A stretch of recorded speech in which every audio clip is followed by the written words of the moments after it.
The Karnataka High Court on Friday dismissed a plea seeking to transfer the Moda corruption case probe against Chief Minister Siddaramaiah to the CBI. Justice M. Nagaprasanna ruled that the Karnataka Lokayukta police is independent and capable of conducting a fair investigation. The petition was filed by activist Snehamai Krishna, who originally complained about the case. The case involves allegations that Siddaramaiah's wife Parvati received inflated compensation from Moda for land gifted to her by her brother Mallikarjuna Swamy. The land initially acquired and later denotified was developed by Moda despite being privately owned. Parvati later sought compensation and allegedly received 14 developed plots of much higher value under a 50-50 scheme. Following complaints by activists T.J. Abraham, Snehamai Krishna and Pradeep Kumar SP, Karnataka Governor Thawarchand Gehlot granted permission to file a corruption case against Siddaramaiah on July 26, 2024. The High Court rejected his plea challenging this on September 24 and the Lokayukta led by Justice B.S. Patil filed an FIR against him on September 27. After the FIR, Krishna sought a CBI probe, arguing that the Lokayukta, being a state agency, might not ensure an impartial investigation.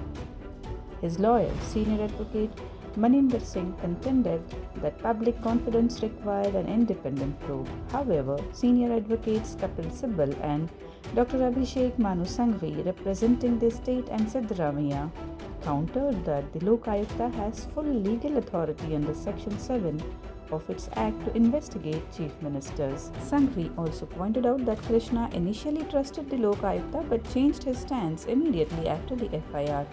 The High Court ruled that there was no basis to question the Lokayukta's independence and rejected the request for a CBI probe. The investigation by the Lokayukta will continue. One agency investigation ಮಾಡುವಾಗ ಒಂದು agency ಆಗಲೇ Lokayukta investigation ಮಾಡಿದ್ದಾರೆ. ಅದಾದಮೇಲೆ ಇಡಿನೂ ಮಾಡಿದೆ.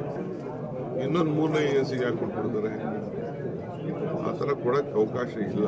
ಬೇಕಾದಷ್ಟು ಜಡ್ಜ್ಮೆಂಟ್ಗಳಿದೆ. ನಾನು ಅದಕ್ಕೋಸ್ಕರ ಬಡದಾಡ್ತಾ ಇದ್ದೀನಿ. ನನ್ನ ಮೇಲೆ ಆ ರೀತಿ ಹಾಕಿರೋ ಕೇಸ್ಗಳನ್ನ ನೀವು ಹಾಕಿದ್ದು ಸರಿ ಇಲ್ಲ ಅಂತೇಳಿ ನಾನು ಕೋರ್ಟಲ್ಲಿ ಸುಪ್ರೀಂ ಕೋರ್ಟಲ್ಲೂ ಕೇಸ್ ಹಾಕಿದ್ದೀನಿ. ಒನ್ ಏಜೆನ್ಸಿ ಮಾಡ್ಬೋದು, ಡ್ಯುಯಲ್ ಇನ್ವೆಸ್ಟಿಗೇಷನ್ ಮಾಡಲಿಕ್ಕೆ ಸಾಧ್ಯ ಇಲ್ಲ ಅಂತ ನಾನು ಹೇಳಿದೆ. ನನಗಿರೋ ಅನುಭವ, ನಾನೇನಂತ ಲಾಯರ್ ಅಲ್ಲ, ನಾನೇನು ಜಡ್ಜ್ ಅಲ್ಲ. ನನಗೆ ಗೊತ್ತಿರೋವಂಥದ್ದು ನಾನೊಬ್ಬ ಆರೋಪ ಸ್ಥಾನದಲ್ಲಿ ಇದ್ಕೊಂಡು ನಾನು ನ್ಯಾಯಾಲಯದಲ್ಲಿ ಫೈಟ್ ಮಾಡ್ತೀನಿ. ನಮ್ಮ ಅರ್ಜಿ ವಜಾ ಆಗಿದೆ ಅಂತ ತಿಳಿದು ಬಂದಿದೆ. ಸೊ ನಮ್ಮ ಹೋರಾಟದಲ್ಲಿ ಒಂದು ಹಿನ್ನಡೆ ಆಗಿದೆ ಅಂತ ಹೇಳ್ಬೋದು. ಆದರೆ ಇದರಿಂದ ವಿಚಲಿತನಾಗುವಂಥ ಅಥವಾ ಹೋರಾಟದ ಹಿಂದೆ ಸರಿಯುವಂಥ ಯಾವುದೇ ಪ್ರಶ್ನೆ ಇಲ್ಲ. ಸೊ ನಮ್ಮ ಹೋರಾಟವನ್ನು ನಾವು ಮುಂದುವರ್ತೀವಿ. ಅಂದರೆ ಮೊನ್ನೆ ಸರ್ವೋಚ್ಚ ನ್ಯಾಯಾಲಯದಲ್ಲಿ ಒಂದು ಮೇಲ್ಮನವಿ ಸಲ್ಲಿಸಿ ಈ ಪ್ರಕರಣ CBIಗೆ ಕೊಡಿಸುವಂಥ ಪ್ರಯತ್ನವನ್ನು ನಾವು ಮುಂದುವರ್ಸ್ಕೊಂಡು ಹೋಗ್ತೀವಿ. ಇದು ಏನು ಮಾನ್ಯ ನ್ಯಾಯಾಲಯ ಇವತ್ತು ತೀರ್ಪು ನೀಡಿದೆ, ಆ ತೀರ್ಪಿನಲ್ಲಿ ಯಾವ ಅಂಶಗಳನ್ನು ಪರಿಗಣಿಸಿ ನಮ್ಮ ಅರ್ಜಿಯನ್ನು ತಿರಸ್ಕಾರ ಮಾಡಿದೆ ಅನ್ನೋದನ್ನು ಪರಿಗಣಿಸಿ ಆ ಅಂಶಗಳಿಗೆ ನಾವು ಏನು ಉತ್ತರವನ್ನು ಕೊಡ್ಬೋದು ಮತ್ತು ಅದಕ್ಕೆ ಪೂರಕವಾಗಿ ಏನು ದಾಖಲಾತಿಯನ್ನು ಕೊಡ್ಬೋದು ಅನ್ನೋದ್ರ ಬಗ್ಗೆ ನಮ್ಮ ವಕೀಲರ ಜೊತೆ ಚರ್ಚೆ ಮಾಡಿ ಕೂಡಲೇ ಈ ಪ್ರಕರಣವನ್ನು CBI ಕೊಡಿ ಅಂತೇಳಿ ಮತ್ತು ಈ ಒಂದು ತೀರ್ಪನ್ನು ಪ್ರಶ್ನಿಸಿ ನಾವು ಮಾನ್ಯ ಸರ್ವೋಚ್ಚ ನ್ಯಾಯಾಲಯಕ್ಕೆ ಅರ್ಜಿಯನ್ನು ಸಲ್ಲಿಸ್ತೀವಿ.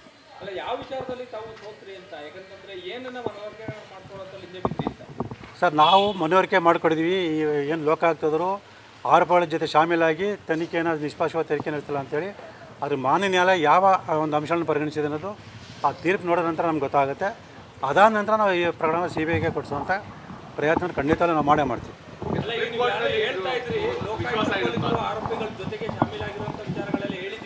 ಹೌದು ಸರ್.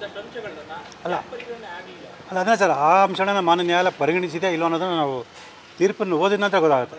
ಸೊ ಯಾಕೆಂದರೆ ಈಗಾಗಲೇ ಸಾಕಷ್ಟು ಹೇಳಿದ ಹಾಗೆ ಲೋಕಾಯುಕ್ತ ಅಧಿಕಾರಿಗಳು ನಾವು ದೂರು ಕೊಡೋಕ್ಕಿಂತ ಮುಂಚೆನೇ ಸ್ವಯಂ ಪ್ರೇರಿತ ದೂರನ್ನು ದಾಖಲು ಮಾಡಿಕೊಂಡು ಆ ಸರ್ಚ್ ವಾರೆಂಟ್ ಕೂಡ ಪಡೆದಂಥ ಸಂದರ್ಭದಲ್ಲಿ ಆ ವಿಚಾರವನ್ನು ನಗರಾಭಿವೃದ್ಧಿ ಸಚಿವ ಬೈರತಿ ಸುರೇಶ್ ಅವರಿಗೆ ತಿಳಿಸಿದ್ದು ಮತ್ತು ಆ ಕೂಡಲೇ ಬೈರತಿ ಸುರೇಶ್ ಅವರು ಹೆಲಿಕಾಪ್ಟರ್ಲ್ಲಿ ಬಂದು 140 ಕಡತಗಳನ್ನು ತೊಗೊಂಡೋಗಿರೋಂಥದ್ದು. ಈ ಒಂದು ಹಿನ್ನೆಲೆಯಲ್ಲಿ ಲೋಕಾಯುಕ್ತರು ತನಿಖೆಯನ್ನು ಮುಂದುವರಿಸುತ್ತೆ, ಆ ಅರ್ಜಿಯನ್ನು ಮುಕ್ತಾಯ ಮಾಡಿರುವಂಥದ್ದು ಈ ಎಲ್ಲವನ್ನು ಕೂಡ ಮಾನ್ಯ ನ್ಯಾಯಾಲಯ ಗಮನಕ್ಕೆ ತಂದಿದ್ದೀವಿ.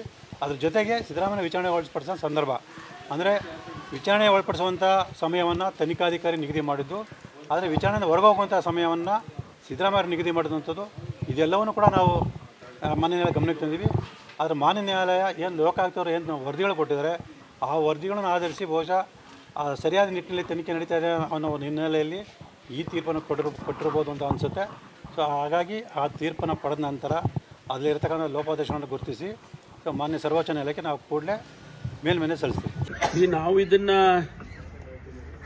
ಎಕ್ಸ್ಪೆಕ್ಟ್ ಮಾಡಿದ್ದು, ಯಾಕೆಂದರೆ ಇದರಲ್ಲಿ CBI ಕೊಡ್ತಕ್ಕಂಥ ಅಂಶ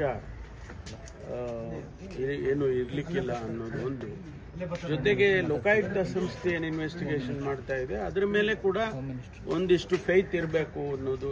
ಅಲ್ಲಿ ನಾವು ಇಂಥ ಸಂದರ್ಭದಲ್ಲಿ ಒಂದು ಇನ್ಸ್ಟಿಟ್ಯೂಷನನ್ನು ಮಾಡಿದ ಮೇಲೆ ಆ ಇನ್ಸ್ಟಿಟ್ಯೂಷನ್ ಮೇಲೆ ಒಂದಿಷ್ಟು ವಿಶ್ವಾಸ ಬೇಕಲ್ವಾ. ಹಾಗಾಗಿ ಲೋಕಾಯುಕ್ತ ಸಂಸ್ಥೆಯ ಮೇಲೆ ಕೋರ್ಟು ವಿಶ್ವಾಸವನ್ನು ಇಟ್ಟು ಈ ರೀತಿ ಆದೇಶ ಮಾಡಿದ್ದಾರೆ ಅಂತೇಳಿ ನಾನು ಹೇಳ್ಬೋದು. ಬಟ್ ಈಗ ಮಧ್ಯಂತರ ವರದಿಯನ್ನ ಹೈಕೋರ್ಟ್ ಅಂದ್ರೆ ತನಿಖೆ ಸರಿಯಾಗಿ ಆಗಿದೆ ಅನ್ನುವಂತ ಅರ್ಥನ ಸರ್ ಇದು ಅಂತ? ಯಾಕಂದ್ರೆ ಅಲ್ಲ, ಅವರು ಆ ದೃಷ್ಟಿಯಿಂದನೇ ಹೇಳಿರ್ತಾರೆ. ನೀವು ಯಾವ ರೀತಿ ಲೋಕಾಯುಕ್ತ ವರದಿ ಸರಿ ಇಲ್ಲ ಅಂತ ಹೇಳೋದಕ್ಕಾಗುತ್ತೆ? ನೀವು ಏನು ಸರಿ ಇಲ್ಲ ಅಂತ ಹೇಳೋದಕ್ಕೆ ಏನಿದೆ ಅಂತ ಅನ್ನೋ ಅರ್ಥ ಇದು. ಹಾಗಾಗಿ ಇದು ಒಳ್ಳೆಯ ತೀರ್ಮಾನ ಅಂತ ಹೇಳಿ ನನಗೆ ಅನ್ಸುತ್ತೆ. ಸುಪ್ರೀಂ ಕೋರ್ಟ್ ಅವರು ಹೋಗ್ಲೇ ನಮ್ಮ ಲೀಗಲ್ ಡಿಪಾರ್ಟ್ಮೆಂಟ್ ಅವರು ಕೂಡ ಅದನ್ನ ಪರಿಶೀಲನೆ ಮಾಡಿ ಅದಕ್ಕೆ ಏನು ಉತ್ತರ ಮಾಡಬೇಕು ಮಾಡ್ತಾರೆ. आज उच्च न्यायालय ने जो रिट फाइल हुआ था CBI को ये इन्वेस्टिगेशन करने के लिए जो पूछ रहे थे उस रिट पिटिशन को डिसमिस किया है. हमारा कर्नाटक का उच्च न्यायालय ने कहा है कि लोकायुक्ता जो ये इन्वेस्टिगेशन कर रहे हैं वो स्वतंत्र संस्था है और जो उन्होंने अब तक जो तनिखा किया है वो पारदर्शक तरह से हुआ है. और तीसरा बहुमुख्य ये है कि इस प्रकरण में ऐसा कोई भी अंश नहीं है जो इसको CBI तरीके के लिए ट्रांसफ़र करने के लिए ज़रूरत है. जो सर्वोच्च न्यायालय और हमारा न्यायालय ने जो आदेश दिया है इससे पहले उसके आधार पर इसको हम CBI को हस्तांतर नहीं कर सकते और रिट पिटिशन को वजह किया. ಮೈಸೂರಿನ ಮೂಡಾ ಪ್ರಕರಣದಲ್ಲಿ ಸಾಮಾಜಿಕ ಕಾರ್ಯಕರ್ತ ಸ್ನೇಹಮಯಿ ಕೃಷ್ಣ ಅವರು ರಾಜ್ಯ ಉಚ್ಚ ನ್ಯಾಯಾಲಯದಲ್ಲಿ ಏನು ಈ ಸಂಪೂರ್ಣ ಪ್ರಕರಣವನ್ನ CBI ತನಿಖೆಗೆ ವಹಿಸಬೇಕು ಅನ್ನುವ ಅರ್ಜಿಯನ್ನು ಅವರು ಹಾಕಿದ್ರು.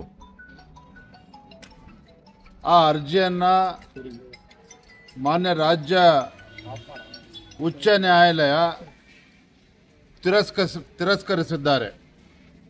CBI ತನಿಖೆ ಕೋರಿರ್ತಕ್ಕಂಥ ಅರ್ಜಿಯನ್ನ ತಿರಸ್ಕರಿಸಿದ್ದಾರೆ. ಅದರ ಅರ್ಥ ಮುಖ್ಯಮಂತ್ರಿ ಸಿದ್ದರಾಮಯ್ಯನವರು ನಿರಪರಾಧಿ ಅಂತ ಹೈಕೋರ್ಟ್ ಹೇಳಿಲ್ಲ. ಸಿದ್ದರಾಮಯ್ಯನವರು ಮೂಡಾ ಪ್ರಕರಣದಲ್ಲಿ ಅವ್ರ ಮೇಲೆ ಆರೋಪ ಏನು ಬಂದಿದೆ, ಆರೋಪ ಮುಕ್ತರನ್ನಾಗೇನು ಹೈಕೋರ್ಟ್ ಮಾಡಿಲ್ಲ. CBI ತನಿಖೆ ಕೊಡೋದಿಲ್ಲ ಅನ್ನೋ ಮಾತನ್ನ ಅನ್ನುವ ತೀರ್ಪನ್ನ ರಾಜ್ಯ ಉಚ್ಚ ನ್ಯಾಯಾಲಯ ಹೇಳಿರ್ತಕ್ಕಂಥದ್ದು. ಭಾರತೀಯ ಜನತಾ ಪಾರ್ಟಿ ನಾವೇನು ಹೋರಾಟವನ್ನು ಕೈಗೊಂಡಿದ್ವಿ, ಬೆಂಗಳೂರಿನಿಂದ ಮೈಸೂರಿಗೆ ಪಾದಯಾತ್ರೆ ಮಾಡಿ ಮುಖ್ಯಮಂತ್ರಿಗಳು ಕುಟುಂಬ ಏನು ಸಿಲುಕಾಕೊಂಡಿತ್ತು ಮೈಸೂರಿನ ಮೂಡಾ ಹಗರಣದಲ್ಲಿ, ಆ ಹೋರಾಟಕ್ಕೂ ಕೂಡ ನಮಗೇನು ಹಿನ್ನಡೆ ಆಗಿಲ್ಲ. ಲೋಕಾಯುಕ್ತದಲ್ಲಿ ತನಿಖೆ ನಡೀತಾ ಇದೆ, ಇಡಿನೂ ಕೂಡ ತನಿಖೆ ನಡೆಸ್ತಾ ಇದ್ದಾರೆ. ಮುಂದೆ ಏನಾಗ್ತದೆ ಕಾದು ನೋಡೋಣ. ಸರ್, ಅದು ಹಿನ್ನಡೆ ಆಗಿದೆ ಅನ್ನೋಂಥದ್ದೇ ಚರ್ಚೆ. CBI ಕೊಡದೇ ಇರೋಂಥದ್ದೇ ಹಿನ್ನಡೆ ಅನ್ನುವಂಥದ್ದು. ನನ್ನ ಪ್ರಶ್ನೆ ನೀವು ಉತ್ತರ ಕೊಡಿ.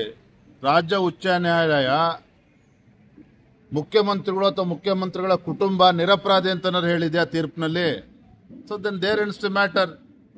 when High Court has clearly said, when High Court has clearly indicated that they are not going to entertain the petition that was filed by Snehamayi Krishna seeking the entire investigation for CBI, at the same time High Court has not given clean chit for Chief Minister family.